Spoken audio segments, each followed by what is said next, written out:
Hi mga kasoldering! So for today's video, ang ipapakita namin ngayon is glass IPA dispenser bottle.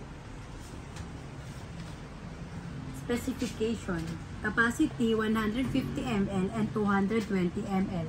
Transparent, clear color, 220 ml bottles of alcohol.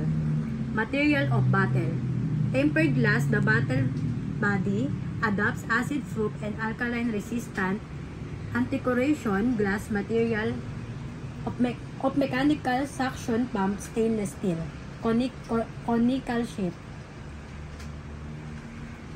Performance: number 1, anti-static, surface resistant, 10 to the power 8 ohms, 10 to the power 10 ohms, and humidity independent.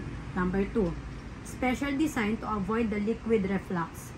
Number 3, has good light transmittance and superior corrosion resistance. Number 4, seal valve can prevent the fill solution and evaporation. Number 5, hazardous material none.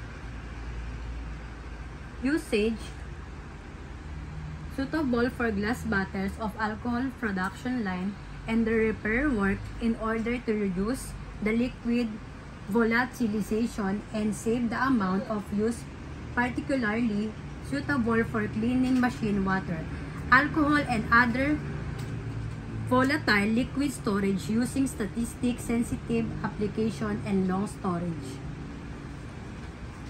What is the use of glass IPA dispenser bottle to electronics? A glass IPA dispenser bottle is a useful tool in electronics for cleaning and maintenance. Here are some specific uses. Number 1. Cleaning electronic components. Is often used in electronic for cleaning circuit boards and other sensitive components. It can remove dust, grease, and other contaminants that can cause malfunctions. 2. Precision dispensing. The dispenser design of the bottle allows for precise application of the IPA onto the targeted electronic parts. This can help to avoid waste or damage to sensitive components. 3. Safety. Glass IPA dispenser bottles often come with a pump design that prevents IPA from spilling or leaking. This is important as IPA is a flammable substance and needs to be handled with care. 4. Evaporation prevention. The dispenser bottle design also helps to minimize evaporation of the IPA, ensuring that it lasts longer and is always ready for use. 5. Ease of use.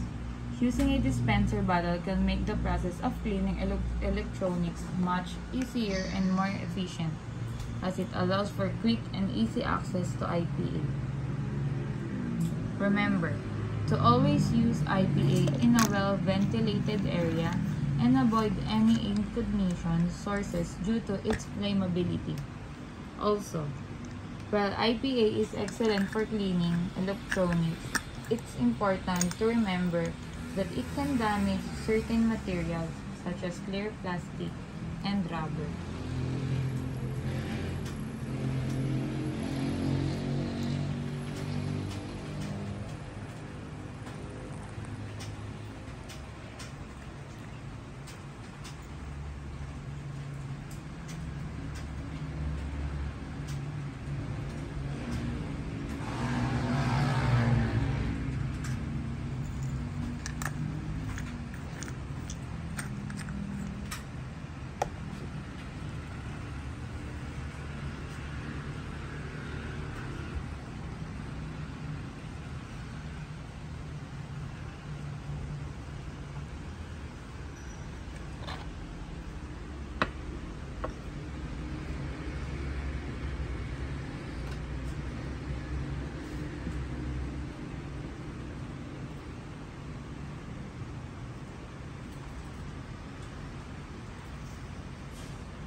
yun mga kasoldering, wag na wag niyo pong kakalimutan mag-subscribe sa aming YouTube channel. Thank you!